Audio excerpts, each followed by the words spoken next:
Hello friends, Maggi તો તમે ઘણીવાર ખાતા હશો અને ખાધી પણ હશે, પણ ચોક્કસથી આ રીતે પણ તમે એકવાર મેગી બનાવી અને ટ્રાય કરજો. તમને બધાને ખૂબ જ પસંદ આવશે.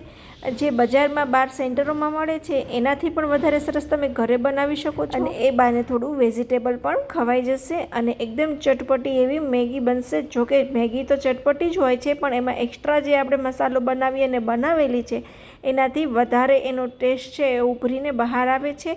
તો ચોક્કસથી આ રીતે પણ ક્યારેક ટ્રાય કરજો, કેમ કે મેગીમાં પણ હવે ઘણી બધી ફ્લેવર અને ઘણી બધી અલગ અલગ રીતે બનતી હોય છે.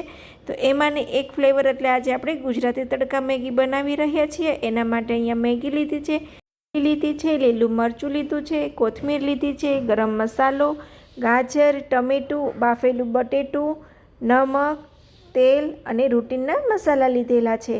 તો આપણે સૌથી પહેલાં કડાઈમાં પાણી ગરમ કરવા મૂકવાનું છે અને જે આપણે રેગ્યુલર મેગી બનાવીએ છીએ એવી રીતે જ આપણે મેગીને બનાવી લેવાની છે. પાણી થોડું ગરમ થાય એટલે એમાં હવે આપણે મેગી એડ કરી દઈશું અને મેગીને સારી રીતે અહીંયા મિક્સ કરી લઈશું. અને મેગી જે છે એ આપણે અહીંયા તોડીને એડ કરવાની છે. જો આ રીતે નાના નાના ટુકડા કરી લેશો ને તો તમને ખાવામાં પણ સરળતા રહેશે અને પ્લસ ફટાફટ ચડી પણ જશે. વાર ન લાગતા ફટાફટ અહીંયા મેગી બની અને રેડી પણ થઈ જશે.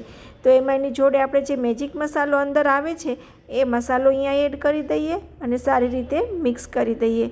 અને આ મેગીનો મસાલો આપણે આ સ્ટેજ ઉપર જ એડ કરી દેવાનો છે, એટલે મેગીની અંદર એનો મસાલાનો ટેસ્ટ બધો ઉતરી જાય એટલે મેગી એકદમ સરસ બને. તો અહીંયા આપણે સારી રીતે એને મિક્સ કરી લઈએ અને એને સાઈડમાં રહેવા દઈએ. ત્યાં સુધીમાં આપણે બાજુનો બીજો વઘાર એટલે કે જે આપણો ગુજરાતી તડકા વઘાર છે એ રેડી કરીએ.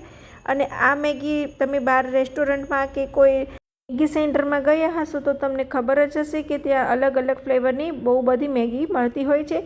તો એમાંની એક ફ્લેવર એટલે અહીંયા આપણે આજે મેગી તડકા બનાવી રહ્યા છીએ, એ પણ ગુજરાતી ટચ સાથે. તો આજે આપણે ગુજરાતી મેગી તડકા બનાવી રહ્યા છીએ અને આના પહેલાં પણ મેં ચીઝવાળી મેગી બનાવેલી હતી, એનો વિડીયો પણ હું તમને અહીંયા નીચે લિંકમાં આપી દઈશ, જેથી કરી અને તમે એ મેગીની રેસીપી પણ જોવી હોય તો જોઈ શકો છો. તો હું નીચે ડિસ્ક્રિપ્શન બોક્સમાં એની લિંક આપી દઈશ, તો ત્યાં જઈ અને તમે એ બીજી રેસીપી પણ જોઈ શકશો.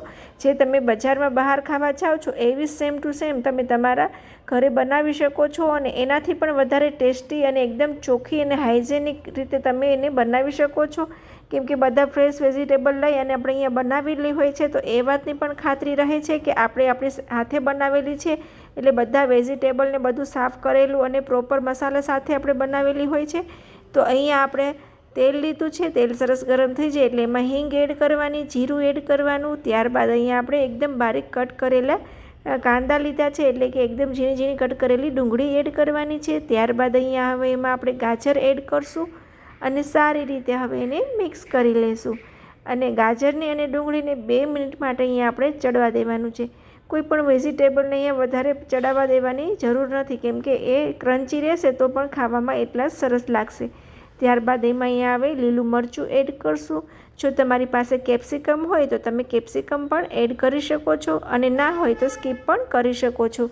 તો અહીંયા આપણે તીખું લીલું મરચું લીધેલું છે. ત્યારબાદ એમાં આપણે નમક એડ કરશું અને નમક છે અહીંયા વેજીટેબલના ભાગનું જ એડ કરવાનું છે, કેમ કે મેગીમાં આપણે મેગીનો મસાલો પણ એડ કરેલો છે, એટલે એ વાતનું ધ્યાનમાં લઈ અને અહીંયા નમક એડ કરવાનું છે. નહીંતર જે મેગી છે એ ખારી થઈ જશે, એટલે એ ખાસ ધ્યાન રાખવું. ત્યારબાદ અહીંયા આપણે હળદર પાવડર એડ કરશું અને સારી રીતે એને મિક્સ કરતા જશું. ત્યારબાદ અહીંયા ધાણા જીરું પાવડર એડ કરવાનો છે અને હવે અહીંયા એને મિક્સ કરીએ, જેથી કરી અને તેલમાં જે હળદર છે એનો કલર બેસી જાય અને એકદમ મેગીનો કલર પણ સરસ આવે. ત્યારબાદ એમાં હવે આપણે બાફેલું બટેટું છે એ એડ કરશું અને એ તમારે સ્કીપ કરવું હોય તો સ્કીપ પણ કરી શકો છો, પણ જો એડ કરશો તો એકદમ જે ગુજરાતી તડકા મેગી છે એ પ્રોપર બની અને રેડી થશે. તો બને તો તમે એડ કરજો. તો આ રીતે આપણે સારી રીતે એને મિક્સ કરી લઈએ. ત્યારબાદ એમાં આપણે ટમેટું એડ કરશું અને એને પણ સારી રીતે અહીંયા મિક્સ કરી લઈશું. જો તમે રેસ્ટોરન્ટ કે લારી ઉપર ખાવા ગયા હોય ને તો તમને ખબર જ હોય કે એકદમ ચટપટી અને એકદમ ટેસ્ટી એવી મેગી મળતી હોય છે. તો એ જ બધા મસાલાથી આજે આપણે બનાવી રહ્યા છીએ અને એ જ ટેસ્ટ સાથે આપણે બનાવી રહ્યા છીએ. તો ચોક્કસથી તમે એ ટ્રાય કરજો. એમાં આપણે રૂટીનનો જે ગરમ મસાલો આપણા ઘરમાં યુઝ કરતા હોય એ જ એડ કરવાનો છે. તો અહીંયા આપણે 1 ચમચી જેવો ગરમ મસાલો લીધેલો છે, ત્યારબાદ 1 ચમચી જેવું અહીંયા લાલ મરચું પાવડર લીધેલું છે. તીખાશ તમારે જે રીતે ખાવી હોય એ રીતે તમે અહીંયા બેલેન્સ કરી શકો છો, પણ અમારા ઘરમાં થોડું વધારે તીખું અને સ્પાઇસી ખાય છે એટલે મેં અહીંયા થોડી વધારે લાલ મરચું પાવડર એડ કર્યું છે. જો તમારા ઘરમાં ઓછું ખવાતું હોય તો તમે એ રીતે પણ એડ કરી શકો છો. અને અહીંયા આગળ આપણે લીલું મરચું લીધું છે એ વાતનું પણ ધ્યાન રાખવું. તો ત્યારબાદ આપણે જે મેગી બનાવેલી હતી સાઈડમાં, એ મેગી હવે એડ કરી દઈશું અને સારી રીતે એને મિક્સ કરી દઈશું. તો એકદમ સરસ એવી મિક્સ કરવાથી બધી ફ્લેવર જે છે એ અંદર મેગીની અંદર ઉતરી જશે અને એકદમ ટેસ્ટી એવી એકદમ મસ્ત લચકા જેવી મેગી બની અને રેડી થઈ જશે. તો આ રીતે આપણે એને કન્ટિન્યુ મિક્સ કરવાની છે. ત્યારબાદ એને આપણે સર્વિંગ પ્લેટમાં સર્વ કરી દેવાની છે.